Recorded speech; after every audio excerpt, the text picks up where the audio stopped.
దేవుడు అఫెండ్ అవ్వకూడదు, కానీ మనం అఫెండ్ అవ్వచ్చు. దేవుడు తెలీదా ఆదాం తప్పు చేశాడని? దేవుడు తెలీదా ఆదాం దాక్కున్నాడని? అయినా కూడా దేవుడు ఒక ప్రశ్నతో ప్రారంభించాడు. ఆయన క్రిటిసైజ్ చేయకుండా ఆదామా నీవెక్కడున్నావని ఒక ప్రశ్నతో స్టార్ట్ చేశాడు. ఇదే బైబిల్లో కూడా మొదటి ప్రశ్న ఏంటంటే, ఇదే విషయాన్ని మనం లోకరీతిలో చూసినట్లయితే మనం చేసే ప్రదేశాల్లో, వర్క్స్ ప్లేస్లో, కంపెనీస్లో మనం ఓవర్ టైంకి పని చేస్తాం. కానీ మన బాస్ ఆ పనికి మెచ్చుకోక ఒక వర్డ్ ఏదో ఒకటి ఉన్నాడు, నువ్వు సరిగ్గా చేయలేదని, ఇదేనా నేను ఇంకా ఎక్స్పెక్ట్ చేశానని చెప్పిస్తాడు. ఆ మాటకు మనం అఫెండ్ అవుతాం.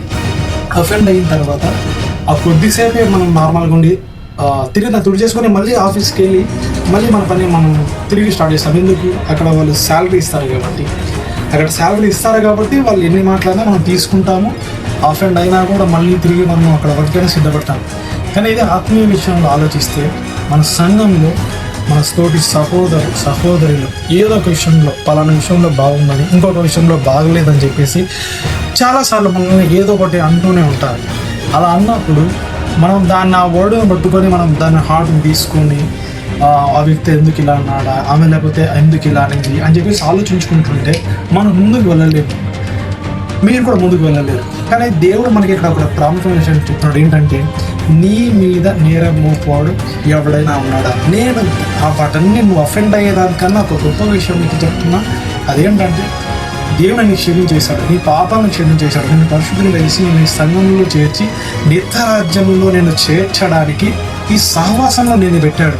ఆ విషయాన్ని మర్చిపోయినదే ఏదో ఒక వ్యక్తి పలానా వ్యక్తి అన్నాడు అని చెప్పేసి ఆ ఒక్కటే పట్టుకొని అఫెండ్ అయ్యి దాన్ని హార్ట్కి తీసుకొని ఆత్మీయ జీవితంలో ముందుకు వెళ్ళకోకుండా మన జీవితాన్ని మనమే సంఖ్యలు వేసుకొని ఇక సాతానికి అవకాశం ఇస్తున్నాం.